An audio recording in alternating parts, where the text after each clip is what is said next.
Hey everybody, welcome back to the Flying Bible. Today we are traveling with Jesus to Jerusalem. Today we are traveling in the Cirrus SR-22. This is a fun airplane that gets up to a pretty good speed, which is going to help because we've got a long way to go today. There's not the greatest of visibility from inside this airplane, so we're going to do a lot of the shots from outside the airplane so you can really see the land, because that's what we're doing. On the right, you see that airport in Galilee, just north of the Sea of Galilee, and we're passing over some of these towns that we passed over before.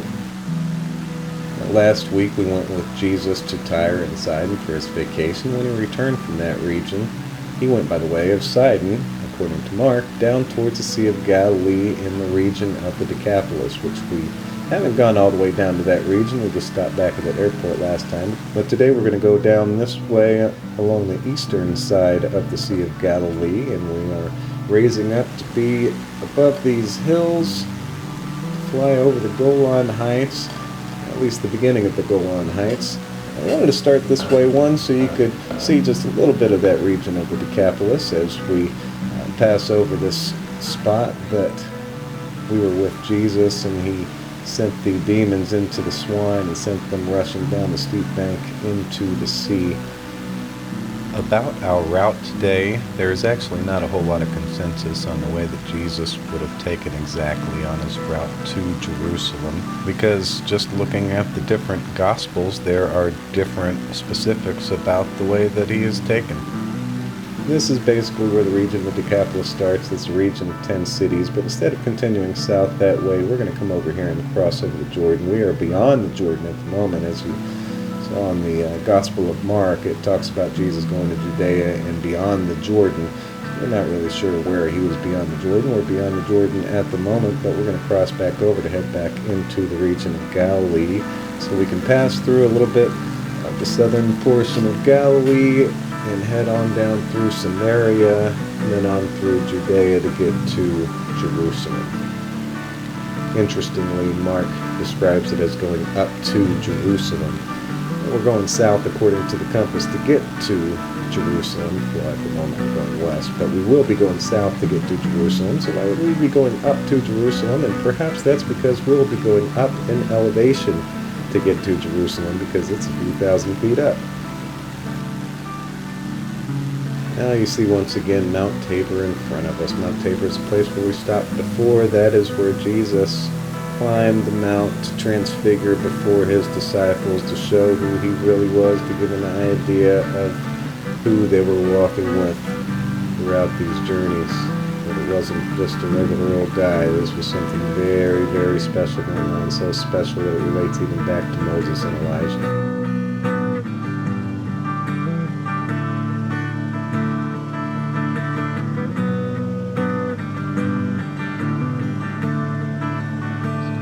We're just going to make a quick stop and go. Oh, I guess that was more like a bounce and go. We're going to just keep moving here. We don't need to stop there. We've got a long way to go today.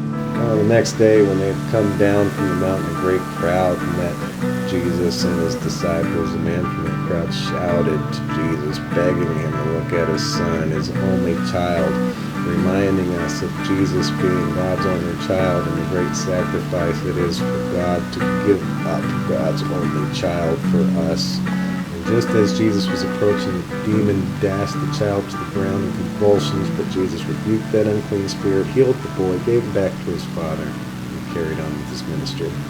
And we're passing over the city of Nazareth again Jesus' hometown, a place where Jesus was rejected. Jesus describes how a prophet is never accepted in his own hometown, and we might also remember those cliffs. One of those cliffs would be where the people of Nazareth tried to throw Jesus off. From here, we'll enter back into the Jezreel Valley, another place that we've been before. As you can see, the hills in the middle of the valley, that hill straight off our left wing is the hill of Moriah. Just to the north of that is Mount Tabor, and then Nazareth behind us. Then off to the west, you'll see Mount Carmel off in the distance, right over there by the Mediterranean Sea. Well, there's a couple airports in this area. One of these airports is Megiddo, another place we've been to before. Remember, this is Armageddon. Armageddon, as we like to say. It's a place that's mentioned in the book of Revelation for a famous battle. It's also a place where there have been some famous battles fought before. But just like with Mount Tabor, we're not going to stop here for very long. We're just going to do a quick touch and go and carry on, keep going south, and pass through the Jezreel Valley on towards the hills of Samaria.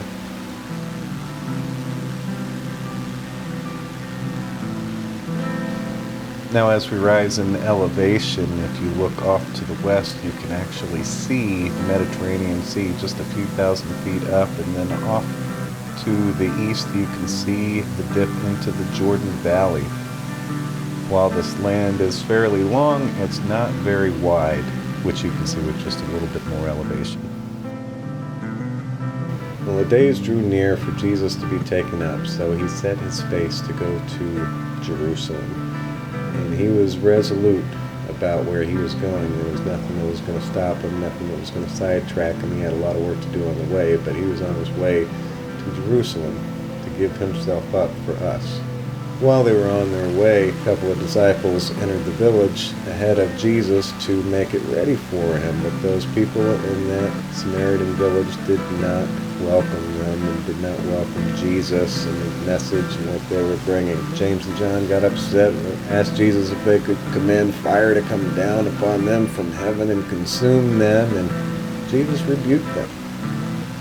They went on to another village. This wasn't what was going on. They were offering something very important, but people refused it. That was their choice. And it's time to move on. There's a lot of work to do.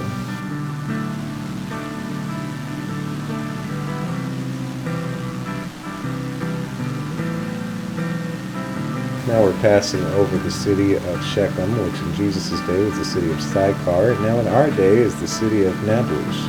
It's a very ancient city. It's had a few names over time, but it is that city between the two hills, about halfway in between Galilee and Jerusalem.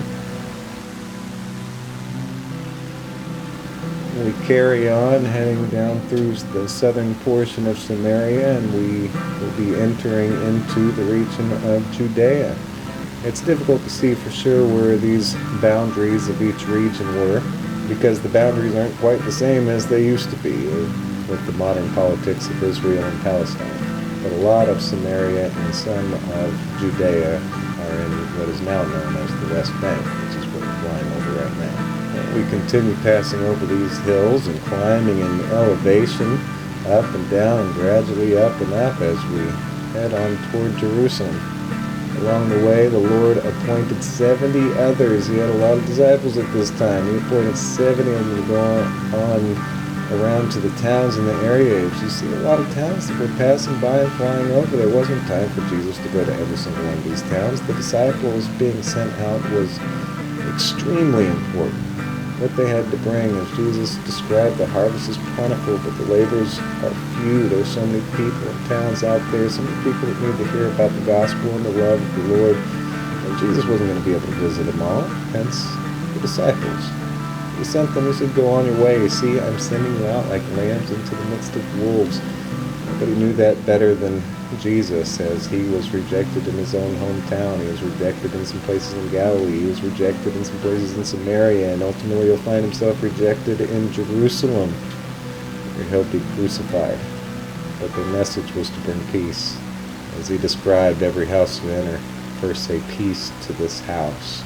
And if they were rejected, they were not to respond harshly, as a couple of those disciples did earlier, asking about bringing fire down from heaven to consume them. If they were rejected, then it's time to move on. And at most, what they do will be to go out into the streets, wipe off the dust from their feet, and protest against those people, and move on.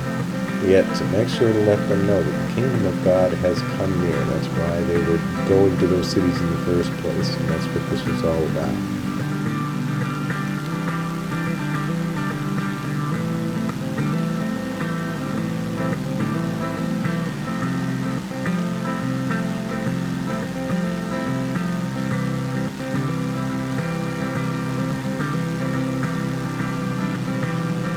Now you can see the Jordan Valley just off our left wing down there as we now approach Jerusalem. Interestingly, you see that marker right ahead of us. That helps us know that we are actually approaching Jerusalem at this time. I don't have a lot of navigational help running from the game. We're just following the compass to get where we've got to go, but I do have these markers showing up at airports in certain locations. And what this marker is indicating is an airport that we have been at before. It's an airport just on the northern edge of Jerusalem. We're not going to stop there today. We've got places to go and things to see. We're just going to head on down into the old city of Jerusalem. What you're seeing, what we're flying over right now, is the modern city of Jerusalem, which spans way out, much further than the ancient city of Jerusalem does. And this city goes way, way back. Genesis chapter 14, King Melchizedek of Salem. Salem was Jerusalem, the most ancient version of it that we find in the Bible. And King Melchizedek brought out bread and wine. He was a priest of God Most High, and he offered his blessings upon Abraham for the great things Abraham had done in that period. And much later in Christian tradition, we find in the book of Hebrews talk about Jesus being of the order of Melchizedek, Jesus being the source of eternal salvation for all who would obey him. Remember, to obey Jesus means to do what he says, and what he says for us to do is to love each other, love God, and love each other, and love ourselves. Now we're quickly passing over Jerusalem. We're going to see a lot more of Jerusalem next week.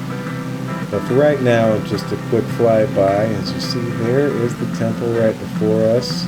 And you see a beautiful shot of the Temple Mount. And that artist's rendition of what that looks like today. It is gorgeous. And again, we'll see that much better next week. And after a quick pass by the temple, we are now passing by the Mount of Olives. That's the green hill on our left, and just on the other side of the Mount of Olives is Bethphage. And that's where we're going to conclude our trip for today. We're going to come down here and find a spot to land along the modern road to Jericho.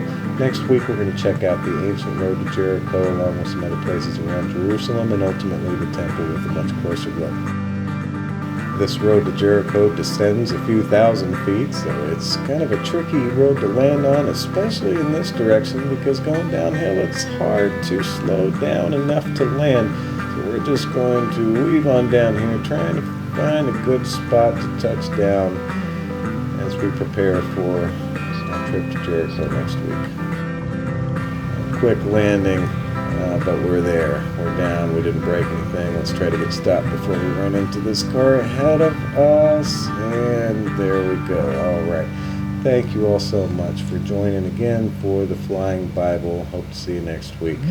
God bless you.